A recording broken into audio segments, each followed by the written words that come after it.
Hello friends, welcome back to my channel. आज है हमारा day 21 of our 90 day challenge for clearing CFA level 3। आज हम अपना शुरू करने जा रहे हैं एक न्यू चैप्टर परफॉर्मेंस मेजरमेंट का जो है सब्जेक्ट। उसमें से हमने 2 चैप्टर्स हम कर चुके हैं। आज हम शुरू कर रहे हैं अपना last chapter which is your overview of the GIP standard. So without wasting much of our time, let's get started.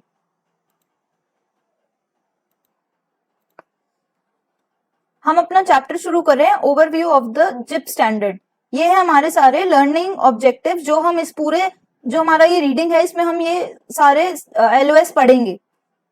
तो हम शुरू करते हैं। इसमें हम सबसे पहले देख रहे हैं कि क्या ऑब्जेक्टिव है और क्या स्कोप है ऑफ द जिप स्टैंडर्ड्स। जो हमने जिप्स हमने किस में पढ़ा है? हमने लेवल 1 में एथिक्स में पढ़ा है। ठीक है, जिप्स की फुल फॉर्म क्या है ग्लोबली, मैं भी बताती हूँ इसमें क्या है। ठीक है, तो इसमें ये बोल रहे हैं कि GIPS standard contains 3 chapters. 3 chapters है जिप स्टैंडर्ड में। एक तो GIPS standard for firms, GIPS standard for asset owners and GIPS standards for verifiers. ये वाला जो पूरा चैप्टर है इसमें ज्यादा ऐसे एक्सप्लेन करने के लिए नहीं है, बट इसमें थ्योरी ज्यादा है। ठीक है, जो जिप स्टैंडर्ड होते हैं वो हमने बनाए क्यों हैं? They are made basically to meet the need for globally accepted standards for investment management firms in calculating and presenting their investment returns to prospective clients and prospective investors. अब जो ये जिप्स है, अच्छा एक बात बताओ, अगर बहुत सारी हमारी कंट्रीज है, मतलब 200 प्लस कंट्रीज है और सब लोग अपनी अपनी जो रिटर्न्स है वो डिफरेंटली शो करेंगे, तो एक बात बताओ, तो सारे जो रिटर्न्स होंगे क्या हम उसको कंपेयर कर सकते हैं? हम उसको कंपेयर नहीं कर पाएंगे। ठीक है, हमें प्रॉब्लम होगी। Just a second. हाँ, तो इसमें था कि जो जिप्स के जो स्टैंडर्ड्स हैं वो हम क्यों बना रहे हैं? क्योंकि 200 प्लस कंट्रीज है और सबको जो रिटर्न्स होगी उनको जो प्रेजेंट और कैलकुलेट करे वो डिफरेंटली होगी, तो इससे कंपैरिजन में बहुत ज्यादा प्रॉब्लम आ सकती है। इसलिए एक ग्लोबली एक्सेप्टेड एक प्रिंसिपल बनाया है हमने जिप्स। ठीक है, वो क्या करता है, वो सारे जितने भी कैलकुलेशंस होगी रिटर्न्स की और जो प्रेजेंट कैसे करेंगे उन रिटर्न्स को, एक स्टैंडर्ड प्रोवाइड किया। स्टैंडर्ड जब हम बोलते हैं कि स्टैंडर्डाइजेशन है, इसका मतलब है कि सारे के सारे सिमिलर पैटर्न में और सिमिलर फॉर्मूले में उनको कंप्यूट किया जाएगा। अब इसमें बोल रहे हैं कि प्रोस्पेक्टिव जो क्लाइंट है, प्रोस्पेक्टिव क्लाइंट कौन होता है? प्रोस्पेक्टिव क्लाइंट वो होता है एक पर्सन या एंटिटी जो जिसका इंटरेस्ट है फर्म की स्ट्रेटेजीज में और वो इन्वेस्ट करना चाहता है उन स्ट्रेटेजी में वाया अ सेग्रीगेटेड अकाउंट। सेग्रीगेटेड अकाउंट हम अभी देख चुके हैं, एसएमए वाला पार्ट।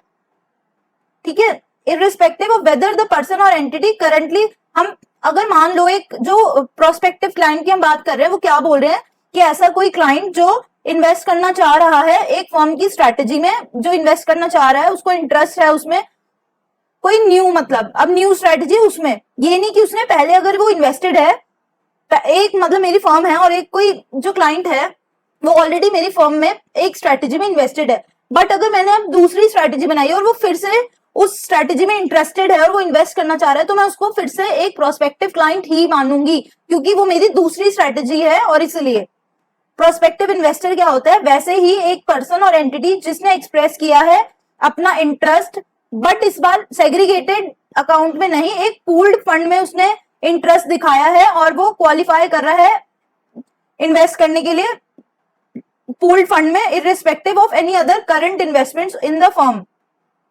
जो जिप स्टैंडर्ड है वो बेस होता है उसके जो आइडियल मतलब एक पिलर है उसका कि एक फेयर रिप्रेजेंटेशन होगी। फेयर रिप्रेजेंटेशन मतलब कोई भी चीजें गलत नहीं दिखाई जाएगी, एकदम पूरे प्रॉपर मैनर में उसको, एकदम सही मैनर में उसको दिखाया जाएगा और फुल डिस्क्लोजर होना चाहिए। फुल डिस्क्लोजर, कोई भी चीज ऐसे नहीं होनी चाहिए कि हम कुछ ना कुछ छुपा रहे हैं किसी अपने क्लाइंट से।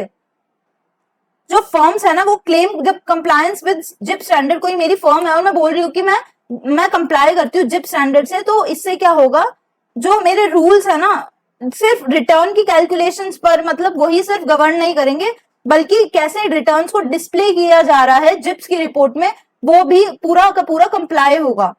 मतलब वो भी मेरे को मानना पड़ेगा कि मैं कैसे प्रेजेंट कर रही हूँ, नॉट ओनली कैलकुलेट।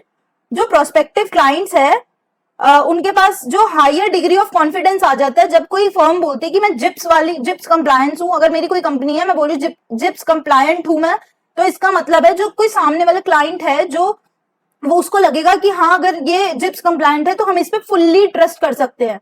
ठीक है, और उसका जो प्रेजेंट जो कैलकुलेशन होगी और प्रेजेंट होगी वो कंसिस्टेंट बेसिस पे होगी और वो अच्छे से मतलब रिपोर्ट होगी, फेयर रिप्रेजेंटेशन और फुल डिस्क्लोजर होगी।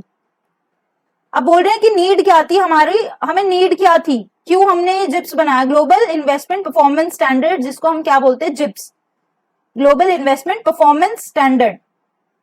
दे आर एथिकल क्राइटेरिया, एक एथिकल क्राइटेरिया है जो डिजाइन किया गया है क्योंकि ताकि फर्म की परफॉर्मेंस हिस्ट्री फेयरली रिप्रेजेंट की जाए और एडुकेटली डिस्क्लोज की जाए। जो दो आइडल में अभी तक बताया मैंने, फेयर रिप्रेजेंटेशन और full disclosure. Without established, well-formulated, widely adopted standards for investment performance measurement and presentation, the prospective clients or investors ability to, अब इसमें यही जो मैंने बोला था, अगर कोई प्रॉपर इस्टेब्लिश नहीं है, कोई वेल फॉर्मुलेटेड नहीं है, कि कोई फॉर्मूला नहीं है, कोई वाइडली अडॉप्टेड हर एक कंट्री में अडॉप्टेड नहीं है वो स्टैंडर्ड, तो क्लाइंट्स कैसे अपना साउंड डिसीजन मेकिंग करेंगे, इन्वेस्टमेंट मैनेजर कैसे अपनी डिसीजंस बनाएंगे। तो इसका बेनिफिट चलो इन्वेस्टर्स को तो हमें समझ आ गया, बट फर्म्स को क्या ऐसी एडवांटेज है, बेनिफिट्स क्या है इन्वेस्टमेंट मैनेजमेंट फर्म्स को कि वो कंप्लाई करे जिप्स स्टैंडर्ड से। दोनों को विन विन सिचुएशन होगी, तभी तो कोई भी फर्म जिप्स कंप्लायंट होना चाहिए।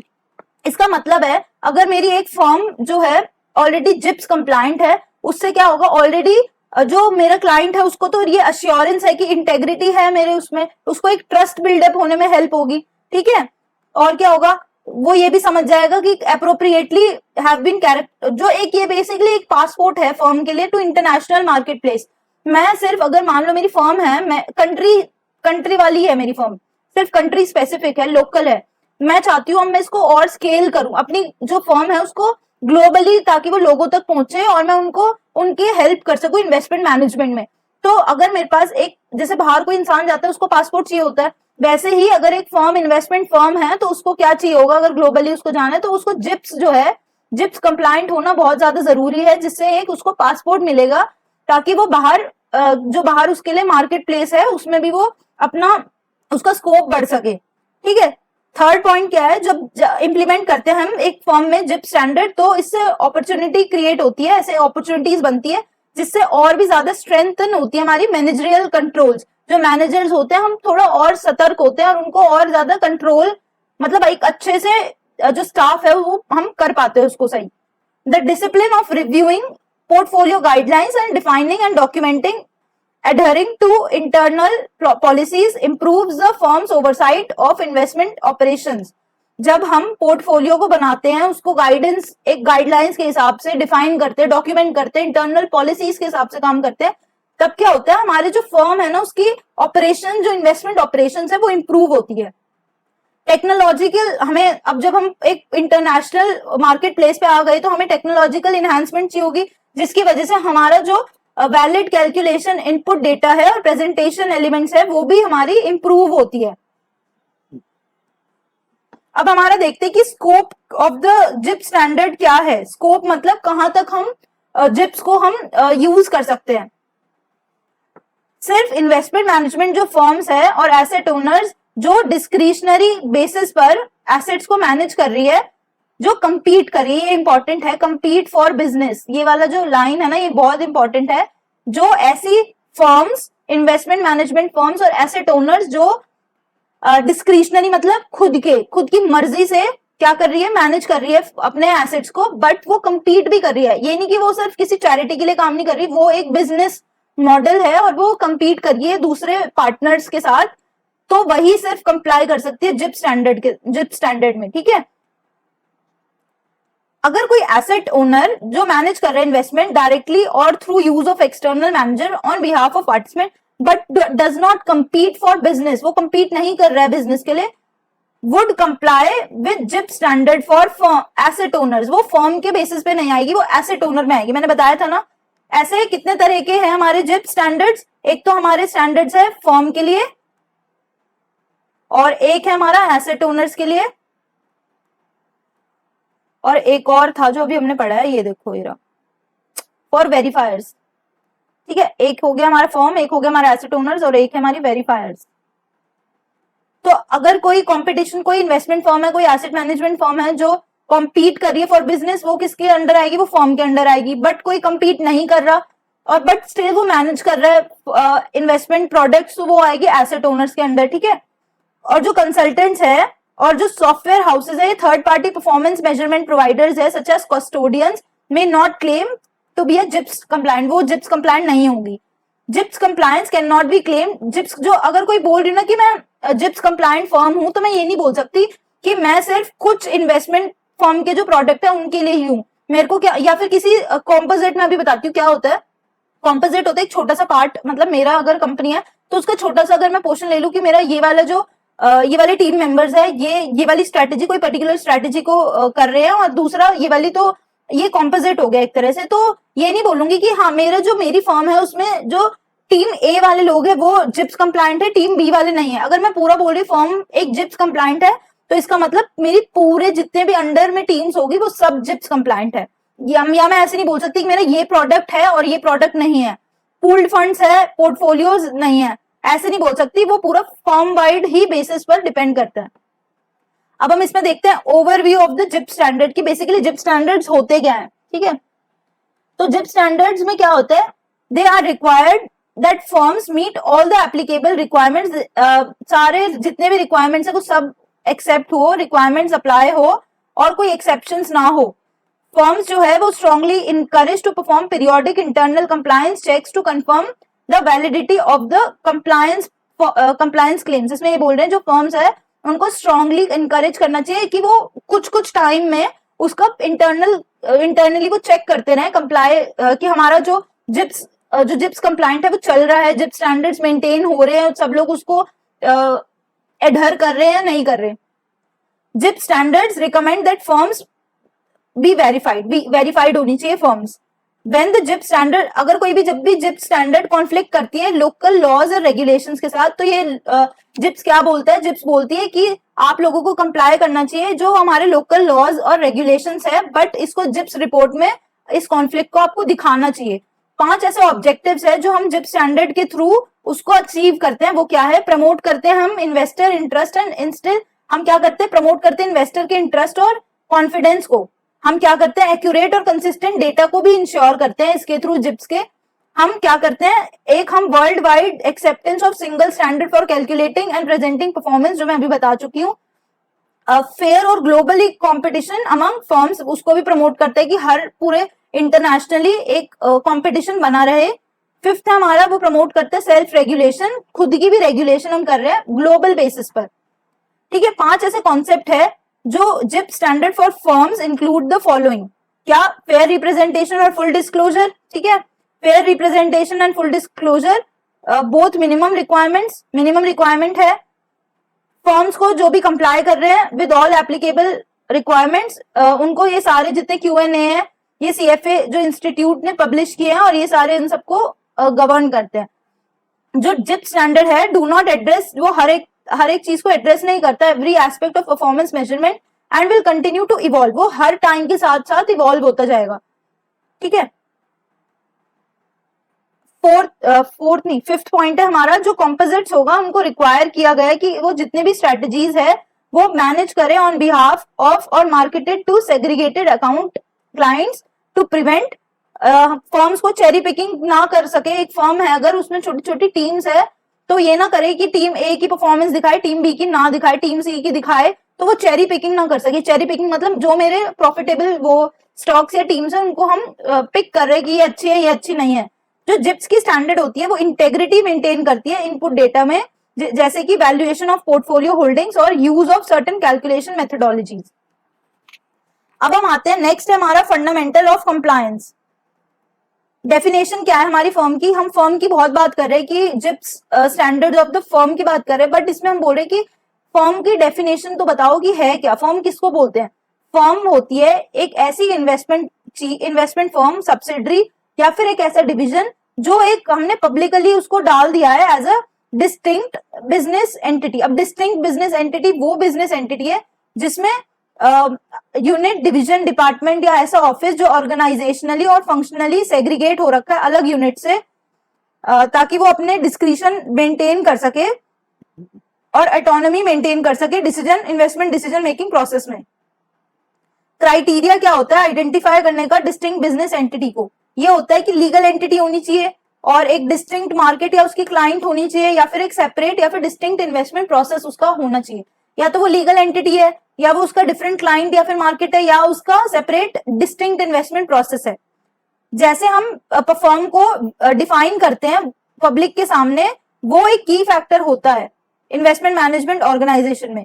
जो डेफिनेशन ऑफ द फर्म है वही डिटरमाइन करेगी किस एक्सटेंट तक हम इनिशियल इंप्लीमेंटेशन और ऑनगोइंग कंप्लायंस एक्टिविटीज को, वो बाउंड्रीज को भी स्टैब्लिश करती है, ताकि हम डिटरमाइन कर सके टोटल फर्म की एसेट्स। टोटल फर्म की एसेट्स को हम क्या बोलते हैं, जितना भी टोटल एग्रीगेट की लिटरल मीनिंग है total, fair value of all the assets, जो भी अभी तक फेयर वैल्यू मतलब अभी कितनी उसकी वैल्यू है, एग्जैक्ट वैल्यू वो कितनी है, जितनी भी एसेट्स होंगे उनको एग्रीगेट करके, ठीक है।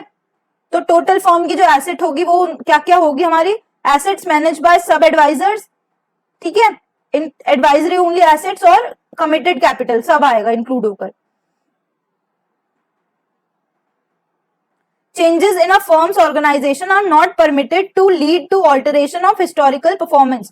अगर कोई हम चेंजेस कर रहे हैं फर्म के ऑर्गेनाइजेशन में, उनको ये अगर हम चेंज कर रहे हैं कोई फर्म में ऑर्गेनाइजेशन में, मतलब कोई भी चेंज ला रहे हैं या फिर कोई एक स्ट्रेटेजी लेके आ रहे हैं, कोई एक और अलग से टीम बना रहे हैं, तो इसका मतलब ये नहीं है कि हम ऑल्टर कर सकते हैं अपने हिस्टोरिकल परफॉर्मेंस को, ठीक है।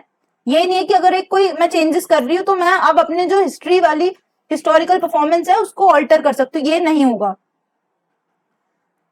अपार्ट फ्रॉम करेक्टिंग एरर्स, अगर कोई पास्ट में एरर्स थे, अगर मैं सिर्फ उनको करेक्ट कर रही हूं तभी मेरा हिस्टोरिकल परफॉर्मेंस ऑल्टर हो सकता है। Otherwise in any of the cases, कोई भी ऐसे जो केस है उसके नहीं होना चाहिए वो चेंज।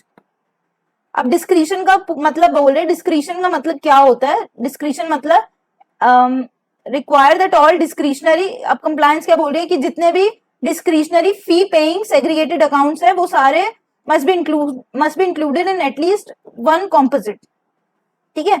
डिस्क्रिशनरी का मतलब बताती हूँ, अभी जितने भी पैसे दे रहे हैं जो फी पेइंग सेग्रीगेटेड अकाउंट्स मतलब सेपरेट अकाउंट्स है जो, वो एटलीस्ट वन कॉम्पोजिट में तो आने ही चाहिए। Discretionary fee paying pooled funds की बात हो रहे हैं, यहाँ पे सेग्रीगेटेड अकाउंट्स था, इसको थोड़ा हाईलाइट कर देती हूँ मैं। डिस्क्रिशनरी फी पेइंग जो पूल्ड फंड्स है वो इंक्लूड होना चाहिए in at least one of the composite, same है if they meet a composite definition, but इसमें एक कंडीशन है, अगर वो कॉम्पोजिट की डेफिनेशन में आ रहे हैं तो जरूर उनको ऐड करना चाहिए। पोर्टफोलियो डिस्क्रिशनरी तब होती है जब जो मैनेजर है वो अपनी इन्वेस्टमेंट स्ट्रेटेजी को खुले मतलब अपनी मर्जी से उसको इम्प्लीमेंट कर सकता है। मान लो मैं एक वैल्यू इन्वेस्टर हूं, मैं अच्छे फंडामेंटल स्टॉक्स ढूंढ के, मेरी ये स्ट्रैटेजी है कि मैं एक वैल्यू इन्वेस्टर हूं, तो मैं अगर मेरी डिस्क्रिशनरी पोर्टफोलियो तो मैं अपनी मर्जी से कोई भी स्टॉक्स चुन सकती हूँ वैल्यू इन्वेस्टर के हिसाब से, एक वैल्यू स्टॉक्स के हिसाब से, एक स्ट्रैटेजी के हिसाब से। जो इन्वेस्टर है या जो क्लाइंट है उसका कोई रोल नहीं है इसमें कि वो कुछ भी मेरे को गाइड करे या मेरे को कोई restrictions they.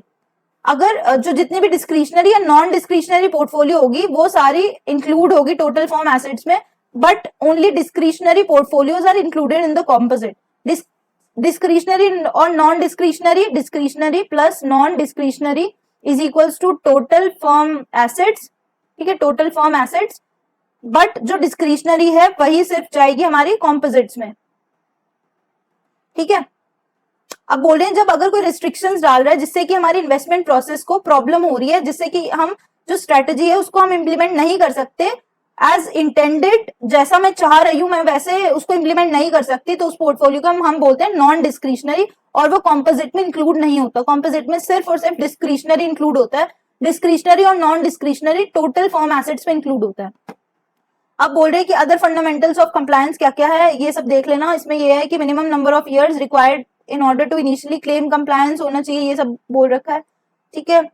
Documenting policies and procedures related to compliance, complying with laws and regulations, avoiding false and misleading performance related information, requirements concerning the distribution of JIPS reports and list of firm composites and pooled funds, use of total return benchmarks relative to investment strategy, requirement of correct material errors in the JIPS report and redistribution of report to the appropriate parties, maintenance of data and information necessary to support elements of the JIPS report, conditions under which performance may be used or linked to other forms. अब हम आते हैं अपनी last सब जो हमारी सब topic है वो है हमारा टाइम वेटेड रिटर्न। इसमें अब देखो जिप्स में क्या बोलते हैं, जिप्स में किसका, एक तो calculation plus disclosure of performance है ना, ऑफ रिटर्न्स या फिर परफॉर्मेंस जिसे हम बोलते हैं। तो अब हम आ रहे हैं कैलकुलेशन वाले पार्ट पे, डिस्क्लोजर वाले पार्ट पे हम दो जो अपने और हमारी लेक्चर्स होंगे उसमें हम कवर अप करेंगे, बट अभी हम कैलकुलेशन में भी सिर्फ हम देख रहे हैं टाइम वेटेड रिटर्न, इसमें और भी कैलकुलेशंस या फॉर्मूले होंगे। अब जो सेक्शन 2A है ऑफ जिप स्टैंडर्ड्स वो बात करता है, किसकी बात करता है, calculating portfolio and composite returns की, किसके through, time weighted average return, time weighted return और मनी वेटेड रिटर्न की। अब हम इस पूरे टॉपिक में टाइम वेटेड रिटर्न की बात करेंगे, वो है हमारा कैसे कैलकुलेट होता है, पीरियड बाय पीरियड रिटर्न लेते हैं और हम देखते हैं कि रिफ्लेक्ट क्या क्या करे, चेंज इन वैल्यू और निगेट करते हैं effects of external cash flows. ठीक है, जो हमारे निगेट मतलब उसको इग्नोर या इसको एक तरह से डिलीट या उसको नहीं देख रहे, हम उसको इग्नोर कर रहे हैं किस चीज के इफेक्ट को, जो एक्सटर्नल कैश फ्लोज होंगे। पोर्टफोलियोज जो भी हम TWR यानी कि टाइम वेटेड रिटर्न के हिसाब से बना रहे हैं, तो उनकी वैल्यू, उनको हम मंथली वैल्यू करेंगे, मंथली उसको देखते रहेंगे। अगर मान लो, और इसमें बता देती हूँ मैं, जो प्राइवेट मार्केट इन्वेस्टमेंट पोर्टफोलियो है, जैसे कि जो या फिर जो ऐसे इन्वेस्टमेंट जो इनलिक्विड है, वो होने चाहिए वैल्यू क्वार्टरली। ठीक है, और अगर कोई पोर्टफोलियो है पूल्ड फंड्स वाला और वो इंक्लूडेड नहीं है कॉम्पोजिट में, तो वो उसकी जो रिटर्न्स और वैल्यू होगी वो होगी एटलीस्ट मतलब कम से कम एनुअली तो होनी ही चाहिए, ज्यादा से ज्यादा आप बीच में भी कर सकते हो। अगर मान लो एक पोर्टफोलियो है जिसने रिसीव किया है इंट्रा मंथ, अगर देखो मंथ में बोल रहे ना कि हम ये मान लो 1 अगस्त है और ये हमारा 1 सितंबर है, यहाँ पे हमने अपनी जो पूरा अपना पोर्टफोलियो था उसको हमने टाइम वेटेड रिटर्न के हिसाब से वैल्यू कर दिया। ठीक है, अब हम इस पे यहाँ पे इसी टाइम पे करेंगे 1 सितंबर को। बट अगर इसमें बोल रहे कि बीच में मान लो 15 अगस्त में कोई एक बड़ा सा लार्ज कैश फ्लो हुआ है, ठीक है, तो हमें क्या करना पड़ेगा, portfolio must be valued and a sub period return must be calculated at the time of the large cash flow. बोल रहे जब लार्ज कैश फ्लो बना है, मान लो 15 अगस्त को बना है, तो हमें एक सब पीरियड की रिटर्न्स बनानी पड़ेगी। सब पीरियड मतलब 1 अगस्त से लेके 15 अगस्त और 15 से लेके 1 सितंबर, तो सब पीरियड्स हो गए, तो उनकी रिटर्न हमें कैलकुलेट करनी पड़ेगी जब हमें लार्ज कैश फ्लो मिलेगा। अब इसमें बोल रहे हैं कि जो लार्ज कैश फ्लो होता है वो क्या होता है, वो डिफाइन करती है एक फर्म ही डिफाइन करती है खुद की, कि कितना हम किसको बोल रहे हैं लार्ज कैश फ्लो। ऐसी कोई लार्ज कैश फ्लो हम बोलते हैं मतलब बेसिकली जो external cash flow of such a size जो रिटर्न को डिस्टॉर्ट कर दे इफ द पोर्टफोलियो, अगर हम वैल्यू नहीं कर रहे उसकी। जस्ट अ सेकंड, कुछ हो गया शायद problem. Am I visible now? I think I am visible. हाँ, तो अगर बोल रहे हैं कि कैश फ्लो नहीं है, अगर कोई मान लो कैश फ्लो आया है तो उसको सब पीरियड्स में मैं अगर नहीं इंक्लूड करूंगी तो वो पूरी पोर्टफोलियो की जो वैल्यू है उसको रिटर्न को डिस्टॉर्ट कर देगा और पोर्टफोलियो को हम वैल्यू नहीं कर पाएंगे। अब जो ये लार्ज कैश फ्लो है इसको हम रिलेटिव टर्म्स में भी बोल सकते हैं। मान लो एक 100 करोड़ का मेरा पोर्टफोलियो है, ठीक है, और मैं उसको रिलेटिव टर्म्स में कैसे बोल रही हूँ, रिलेटिव टर्म्स में मतलब मैं बोल रही हूँ कि उसका अगर मैं पोर्टफोलियो के उसमें बात करूँ तो 1%, या तो मैं परसेंट में बताऊं या फिर मैं एक बोल दूं कि 1 करोड़ रुपीस, ठीक है, ऐसे भी बोल सकते हैं, या तो मॉनेटरी थ्रेशोल्ड या फिर relative to an absolute monetary threshold या फिर परसेंटेज के बेसिस पे बता रही हूँ मैं, या फिर कॉम्पोजिट एसेट्स के उसमें। अब जो इसमें बोल रहे हैं कि हमें जो अपने पूल्ड फंड है उनको कितना बार करना चाहिए, एटलीस्ट एनुअली तो करनी चाहिए।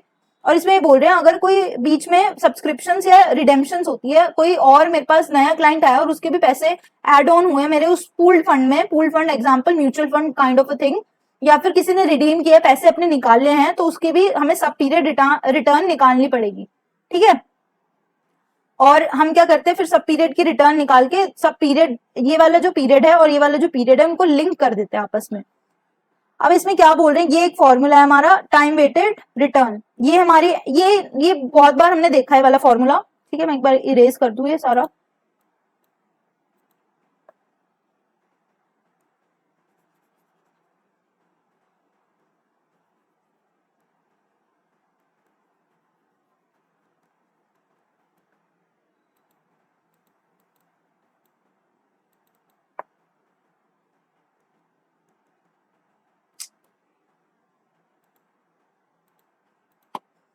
ठीक है, तो ये है हमारा, ये हमने बहुत बार देख चुके हैं हम, रिटर्न का कोई भी फॉर्मूला होता है, return in time period T is equals to हमारी जो एंडिंग एंडिंग पीरियड की जो भी वैल्यू होगी माइनस में एंडिंग पीरियड की वैल्यू मान लो 1, ये देखो ऐसे देखो, ये मान लो 0 है और ये है हमारा 1, ये वाला पीरियड है।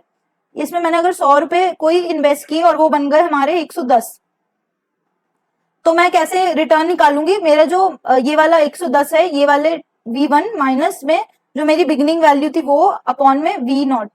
तो इसकी रिटर्न अगर हम निकाले, वैसे सबको पता है कि अगर 100 से कोई 110 हुए तो 10% है, तो मतलब इसको हम निकालेंगे कैसे? ऐसे, ठीक है। तो इसमें क्या आया? ये 100, 10 अपॉन में 100 which is nothing but your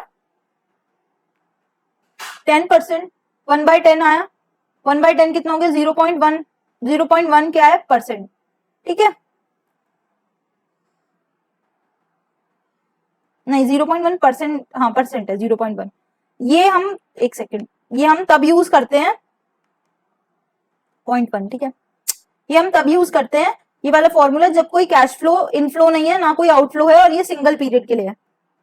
अगर मान लो एक पोर्टफोलियो है, वो एक्सपीरियंस कर रहा है कैश फ्लो जो कि large cash flow, if a portfolio experiences a cash flow that is not large cash flow, cash flow ज्यादा लार्ज नहीं है, बट ठीक है, उसको क्या कर रहे हैं, लेकिन जो फर्म्स है ना जिप स्टैंडर्ड में, do not require that firms, तो फिर उसकी कोई रिक्वायरमेंट नहीं है उसको वैल्यू करने की। बट अगर मान लो कि कोई मेथड यूज कर रहे हैं एक firm that adjust for daily weighted cash flow, उसको डेली उसको मान लो उसको वैल्यू करना है, तो उसमें क्या होगा? अप्रोक्सीमेशन होगी वो TWR की। तो इससे सबसे बहुत ही एक्यूरेट वे जो है हमारा टोटल रिटर्न निकालने का, वो है हमारा कैश फ्लो, जो एक्सटर्नल कैश फ्लो है उसको वैल्यू कैसे करेंगे हम, और फिर हम पहले वही छोटे छोटे पीरियड्स में डिवाइड करते हैं, फिर उनके बाद उसको लिंक कर देते हैं थ्रू ज्योमेट्रिकल एक फॉर्मूला है, ज्योमेट्रिक लिंकिंग जिसे बोलते हैं। और इसमें हम बोल रहे हैं कि ज्योमेट्रिक लिंकिंग हम इसलिए करते हैं क्योंकि जब रिटर्न्स होते हैं ना वो कंपाउंडेड होते हैं, तो उसको हम ऐड नहीं करते, हम उसको मल्टीप्लाई करते हैं। इसलिए ये पीरियड 1, पीरियड 2 के रिटर्न्स, पीरियड 3 के रिटर्न्स माइनस में 1 कर रहे हैं, ठीक है। इससे हमारी ये क्या निकल रही है? रिटर्न्स निकल रही है, सब पीरियड रिटर्न्स। अब इसमें एक एग्जांपल था कि जैसे इसमें मैं ऐसे बताती हूँ, ये है 0, फिर ये है 1 और फिर ये है 2। 0 में कितनी वैल्यू थी हमारी? इसको, ठीक है, ऐसे, इसमें कितनी वैल्यू है? इसमें 109 हो गई, 109 हो गई इसमें, ठीक है। बट उसको ना एक कंट्रीब्यूशन रिसीव हुआ है, इसी मतलब इसी डेट पे रिसीव हुआ है, ठीक है, 10,000 रिसीव हुआ है उसको। तो एंडिंग वैल्यू कितनी हो गई उसकी? उसकी हो गई 110550, ये वाली उसकी एंडिंग वैल्यू है 30 जून पे। बट ठीक है, इसको क्या है, जो इसकी RT1 की रिटर्न है, RT1 की जो इसकी रिटर्न है वो क्या होगी? ये हम इसमें से माइनस कर देंगे इस 10,000 को। क्यों? जो हमने ये लार्ज कैश फ्लो हमारे पास आया वो हम माइनस कर देंगे, क्योंकि अभी तक वो चीज हमारी एकदम ईयर एंड में डली है, उसी डेट पे डली है जिसपे हम उसको उस रिटर्न को हम क्या कर रहे हैं? कैलकुलेट कर रहे हैं, उसी डेट पर डली है। तो वो तो उसमें तो कोई कंपाउंडिंग हुई नहीं है ना अभी, वो तो जो नेक्स्ट पीरियड में होगी वो कंपाउंडिंग होगी। तो इसमें क्या करेंगे हम? ये वाली एंडिंग वैल्यू लेंगे, इसमें से माइनस करेंगे और जो ये वाली वैल्यू है वही लिख देंगे। ये माइनस हमने, ठीक है, ये समझ आ गया? हम 109 में से ये 10,000 माइनस करेंगे क्योंकि वो इंक्लूडेड है, विच इंक्लूड्स लिखा है ना इसमें। तो ये वाली चीज क्या होगी? हमारा इतना रिटर्न बन रहा है पीरियड 1 का, ठीक है, 1 ईयर, फर्स्ट ईयर का। सेकेंड ईयर का हम कैसे निकालेंगे? सेकेंड ईयर का हम ऐसे निकालेंगे कि जो ये वाली हमारी लास्ट वाली वैल्यू होगी, ये इसमें हम ऐड करेंगे 109 वाली, इसमें हम माइनस नहीं करेंगे, ठीक है, इसमें 10,000 ऐड होगा। इसको निकाला इससे, तो इसकी रिटर्न ये वाली निकली। तो अब हम टोटल पीरियड की अगर रिटर्न निकाले तो क्या है? पीरियड 1 की रिटर्न, पीरियड 2 की रिटर्न, माइनस में 1। कैसे हम निकालेंगे? 1 प्लस ये वाली चीज, ये इसको एज इट इज लिखा, 1 प्लस ये वाली चीज फिर माइनस ये, तो इतना कितना बना इसका? 0.41% रिटर्न बनी है। अब ऐसे दो वे होते हैं और भी, मॉडिफाइड, इसमें तो लिख भी नहीं सकते, मॉडिफाइड डाइट्स मेथड। अगर कोई पोर्टफोलियो ने कैश फ्लो की है जो कि that are not large cash flow, but and the firm does not calculate, daily performance भी नहीं कर रहा। अब डेली परफॉर्मेंस, सुनो, अगर कोई लार्ज कैश फ्लो नहीं है तो हम नॉर्मली अपना वो वाला जो फॉर्मूला है, ये वाला, ये हम अप्लाई कर सकते हैं ना। बट अगर कोई डेली कर रहा है, डेली डेली उसकी इवेल्युएशन हो रही है, कोई लार्ज कैश फ्लो नहीं है, तो अभी जो ये वाला फॉर्मूला हमने किया, कहाँ गया, ये वाला फॉर्मूला हम अप्लाई करेंगे, ठीक है, ये वाला फॉर्मूला अप्लाई करेंगे। बट अगर फर्म्स कैलकुलेट नहीं कर रही डेली परफॉर्मेंस और उसको ना जो मेथड जो पोर्टफोलियो की रिटर्न है उसको कैलकुलेट करना है अलग, उससे उसको ना बेसिकली उसको वेटेड कैश फ्लो, और देखो डेली भी वो नहीं कर रही, लार्ज कैश फ्लो नहीं है और एक सिंगल पीरियड के लिए है, तो हम क्या यूज करेंगे, नॉर्मल वाला फॉर्मूला। अगर लार्ज कैश फ्लो है और डेली हम उसको कर रहे हैं तो हम वो बड़े वाला फॉर्मूला जिसमें ज्योमेट्रिक लिंकिंग है वो वाला अप्लाई करेंगे। बट लार्ज कैश फ्लो नहीं है और जो फॉर्म्स है वो डेली परफॉर्मेंस भी नहीं कैलकुलेट कर रही, तो हम दो मेथड्स है हमारे पास, मॉडिफाइड डिट्स मेथड और modified internal rate of return. ठीक है, अब मॉडिफाइड डिट्स मेथड क्या है, ये वाला, ये फॉर्मूला है इसका, ठीक है, लंबा सा फॉर्मूला है।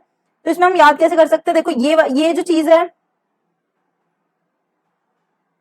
ये तो सेम है जो नॉर्मल वाला फॉर्मूला है, प्लस ये इसमें माइनस हो रखा है ये, ठीक है, ये तो नॉर्मल वाला फॉर्मूला है।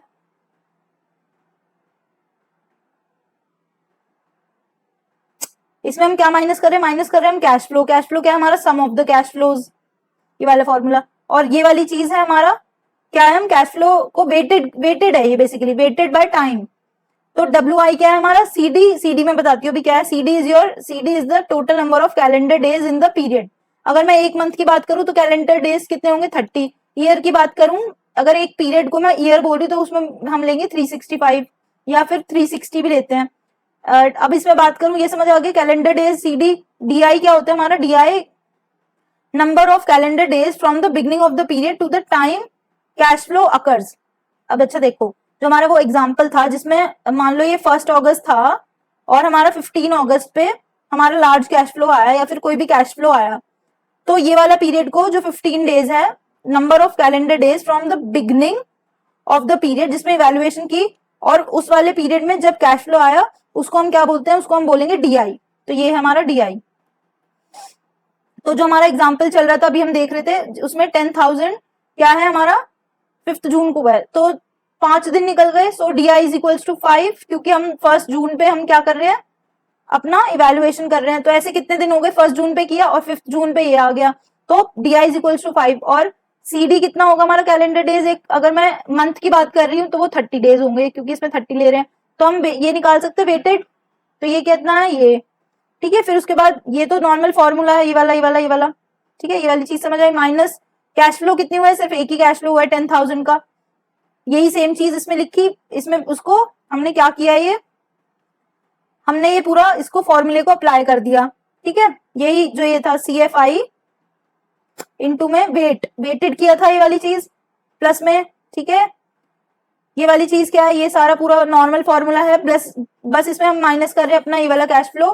तो इससे हमारे रिटर्न कितना है 0.51, जो कि ज्यादा है हमारा जो 41 वाला हमने रिटर्न निकालता जब हम डेली उसको एस्टिमेट कर रहे थे, उसको वैल्यू कर रहे थे।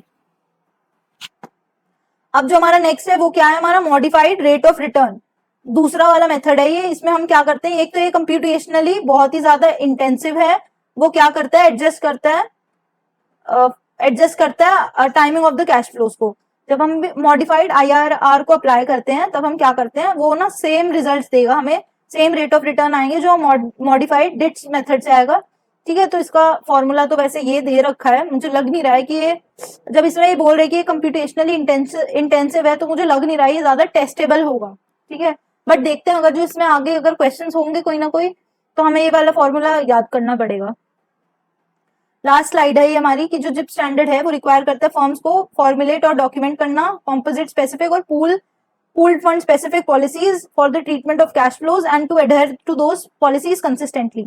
अगर जो भी फर्म है उसकी जो रूल है वो वैल्यू कर रहा है पोर्टफोलियो के on the date of all external cash flow, तो जिप स्टैंडर्ड रिकमेंड जो करता है वही कि है ना, जब भी लार्ज कोई भी कैश फ्लो हो रहा है, लार्ज नहीं कोई भी कैश फ्लो हो रहा है तो उसको हमें सब पीरियड्स में उसको करना पड़ेगा, तो फर्म को वो स्टेट करनी पड़ेगी पॉलिसी, वो भी जो भी फर्म की डेफिनेशन अडॉप्ट कर रहे हैं तो उसको हमें पॉलिसी में डालना पड़ेगा, अपनी जो जिप्स रिपोर्ट है उसमें हमें डालना पड़ेगा without any exception. If a portfolio receives a large external cash flow, तो फर्म के पास कोई लिबर्टी नहीं है, नॉट एट अ लिबर्टी कि वो ओमिट कर दे वैल्यूएशन, उस चीज को हटा दे अपनी मर्जी से, ताकि वो ये बोल सके कि ये ऑन द ग्राउंड्स, मतलब इस बेसिस पर कि मार्केट जो है वो वॉलेटाइल नहीं थी, was not specially volatile during the measurement period, ठीक है। फिर हम बोल रहे हैं कि इनकंसिस्टेंट अगर एप्लीकेशन होगी फर्म्स पॉलिसीज की तो हम बोलेंगे उसको कि उसने वो ब्रीच किया है जिप्स के स्टैंडर्ड्स को।